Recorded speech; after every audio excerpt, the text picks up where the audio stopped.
Hey guys, welcome to today's video. Today we're going to DIY our own minimalist style custom desk on a budget. Alright, so here is the space that we're working with. Yeah, so the first thing is just got to determine how wide and how deep you want the material. Now depending on what kind of tools you have or skill level you have, I have this big square, so I can just put that on there and make a line. But if you don't have one of these, what you can do is make your mark here and make your mark there at the approximate depth, and take a straight board and connect the dots and use that as your guide.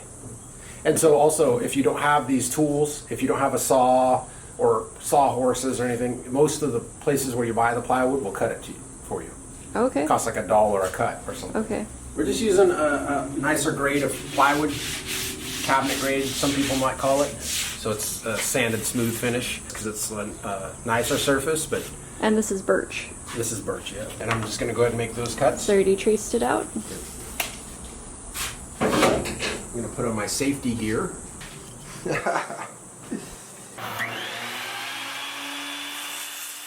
Now when you're making one of these desks, they can be any size that you need, so you can make these completely custom to fit your space.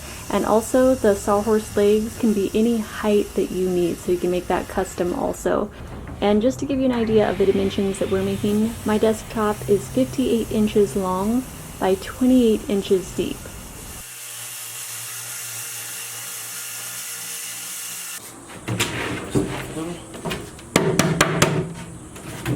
So I don't want these edges super sharp. So what I'm going to do is take the sander and run over it and kind of give them a nicer, less cutting edge.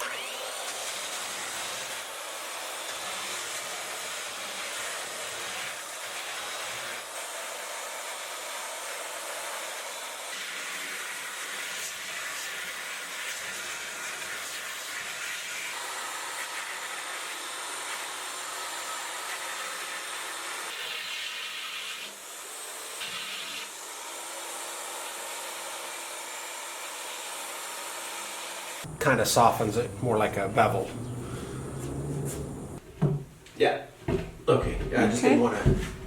I was pretty sure the measurements would work, but just wanted to double check. Okay, so the top of our desk is done. Now we're going to work on the legs. And the style of legs that we're going to make are sawhorse legs, or burrows is another name for them. Now these, you can completely customize these, and you can do all different types of designs. There's all different ways to make these. But the design we're going to do is really simple, and the materials we're using are 1x3 pine boards. And we got these at Home Depot. They're really inexpensive. They're about $1.67, I think, per board. And if you're not familiar with sawhorses, here's a look at what they are. Michael uses these whenever he's building, so we're going to be building something that's similar but a different design, but just to give you an idea of what we're going to be making. So as you can see here, each sawhorse has 4 legs, and then there's a board that goes across that the legs connect to. And then there's usually going to be some kind of stabilizing pieces that help stabilize and make the sawhorses sturdy. So that's what we're going to be making now, although it's going to be a little bit different of a design, but same idea. And those legs we're going to make, how tall? 29 inches. 29 inches, okay. And then the top piece that goes across, because it's going to be, the table's only 28 total, we're going to make it 27 inches. And now Michael has the tools because he's been in the profession of building for his entire life pretty much. So he's got all the, all the nice tools, but you do not have to have these kinds of tools to get this job done. Absolutely not. You can use a hand saw, skill saw, or a circular saw. Okay, so Michael already marked out 29 inches, so we can get, what did you figure, about three legs out of each board?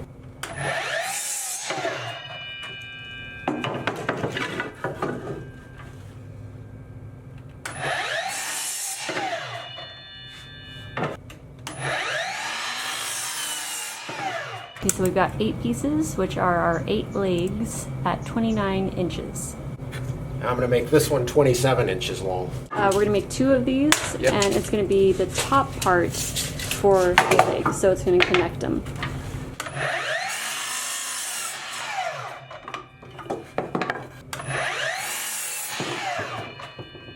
All right. This is the 2 top pieces, 1, 2, and we've cut these at 27 inches. These are going to go the top piece, in other words, of the sawhorse.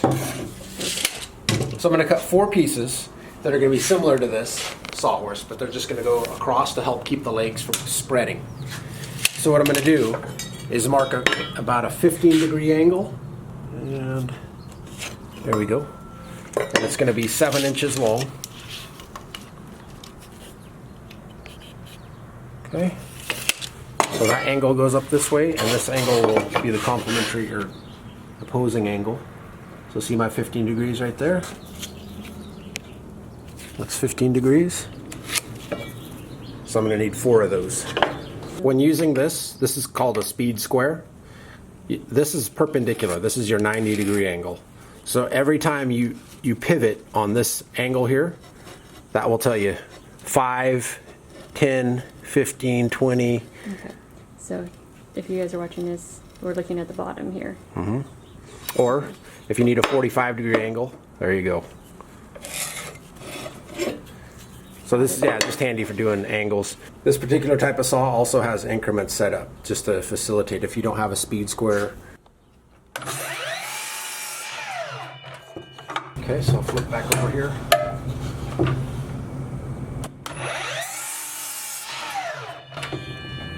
So now what I can do is use this as a template for my other pieces. Mark it there. Mark it there. Mark it there. Mark it there. And there. Perfect. And also when you're cutting, you want to do your shortest one first, right?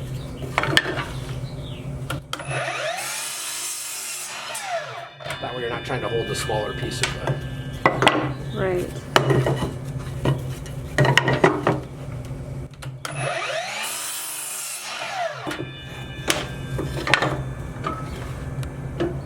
Switch this side back to 15.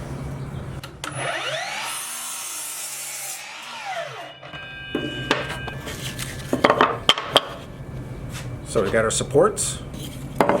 We're a little over 7. 7 1/4. 7 1/4. 7 1/4. So I've got two legs. I'm just going to set them on this table just to ease building. So I'm going to put this cross piece, or the top piece rather, in there, and just nail that together. Just easier to build it upright like this right now. I'm only going to put 1 nail because it's going to be pivoting out in a second. Just to tack them into Just place. Tack it, yep. Make sure everybody's all flushed up there. Alright, so basically that's one side of the sawhorse. 1, 2. These nails are just 1.5 inch finish nails. But that's enough, that's adequate to support. It goes through both members and will support, so it's not a structural thing. It's only going to be supporting the weight of the desk. And then you can adjust the legs however wide you want them. Yeah, but like you said, if I want the legs wider, that means this can come up taller. But I'm going to do it on the inside here. That way it doesn't protrude. So he's putting the braces on right now. And he's putting them on the inside. You could do inside or outside, up to you and however you want your design to be.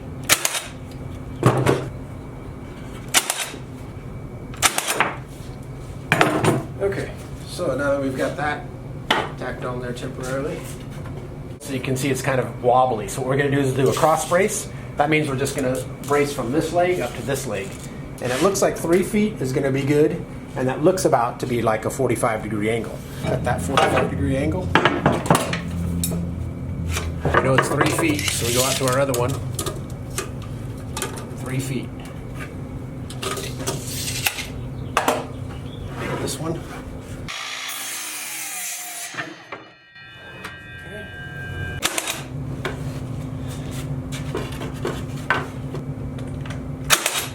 So I'm just going to go ahead and pin this off all the way, because right now it was only tacked on everything. So I'm going to make sure that it's got enough nails at each one to hold it.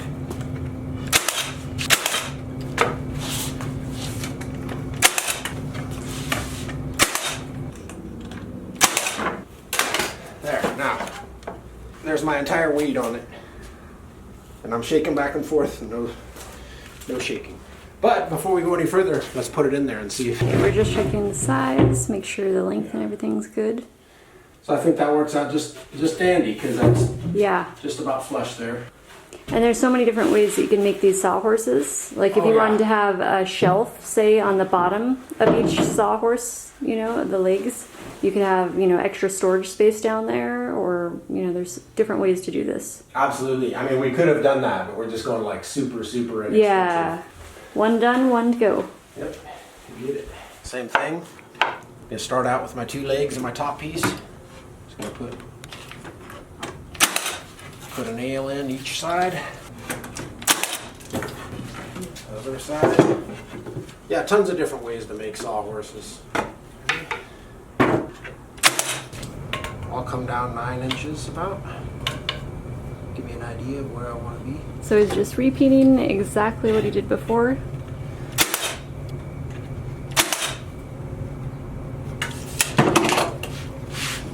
We're in there.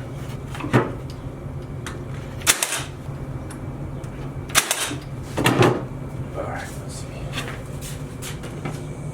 Second horse. I've got the 45-degree angle on this one. It's going to come over 3 feet and make a square cut. From there, hook it on the longest of the points. Come over 3 feet. Right there.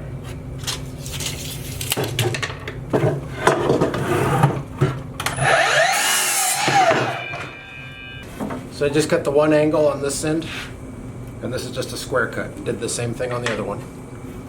So I'm going to match it. And the angle in is the one that goes on the ground. Yeah, on the ground. I mean, because if it were, you could do it square and cut it shorter, but see what happens. You know, same thing, just different. You can't see the angle up there. It's buried. So we're just going to do it like this.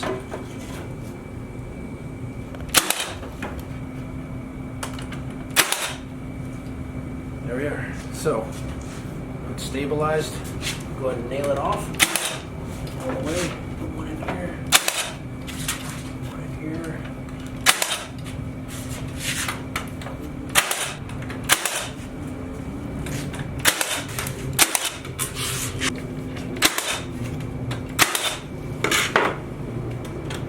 So I got this Benjamin Moore at Ace Hardware, and this is in the shade Simply White. So it's a little bit softer of a white. It's not as cool tone. It's not super warm, but it's just like a nice neutral, you know? So that's what I'm going to be using in eggshell finish. So I've got my Purdy brush, XL Purdy brush, and I've got this brush over here too. I was just using that to dust off the surface, dust off any sawdust. Ooh, look at that. Doesn't that remind you of like cream cheese frosting or something? Oh, don't tease me. Okay, I'll take you out for cookies later. Sounds good.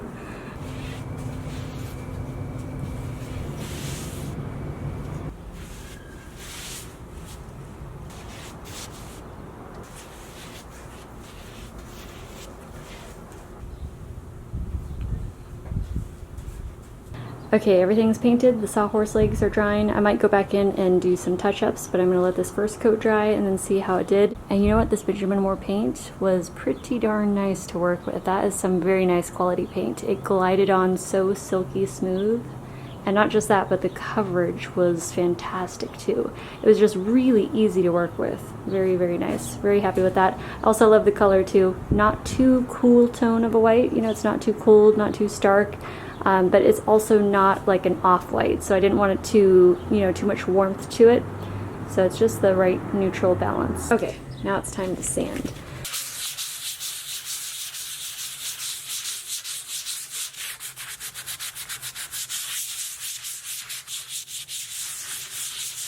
Good. Let's put it in. Okay, we'll bring it in. Okay, there's the legs. On in.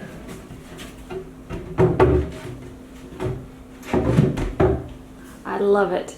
And you know what? That color is perfect, that shade of white. Okay, so here's the lamp that I got at the estate sales shop, and it's a vintage mid-century modern lamp, and as soon as I came around the corner and saw it, it caught my attention.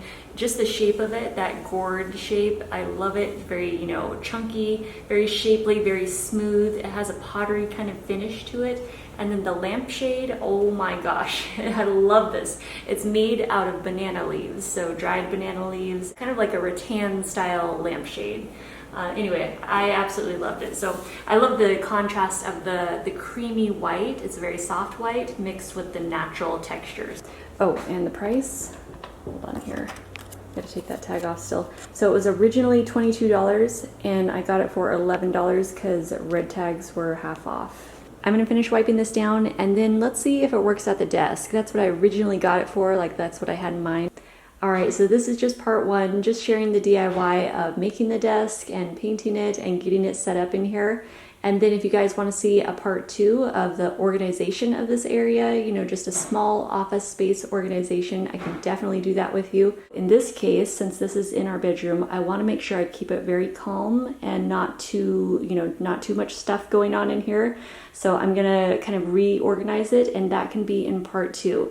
What you can do is take some time when you're just getting your new space set up, take some time, sit down at it, and kind of figure out what has the right feeling for the space. So you want your space to be efficient, but you don't want to overwhelm it too much, especially if it's in your bedroom, because you still want it to promote deep, restful sleep. You don't want anything in your bedroom that might stress you out. Okay, and this chair I just went and borrowed from our dining room table, so it's actually one of our dining room chairs, but I just wanted to see how the desk would look, you know, with a little chair sitting there.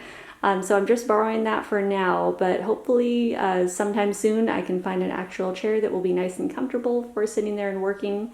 Until then, though, I'm going to be very patient and I want to wait and hold out for just the right chair. So I'll just use that for now. And I love this vintage lamp with a banana leaf lampshade. I think that's really neat. I love the design of it.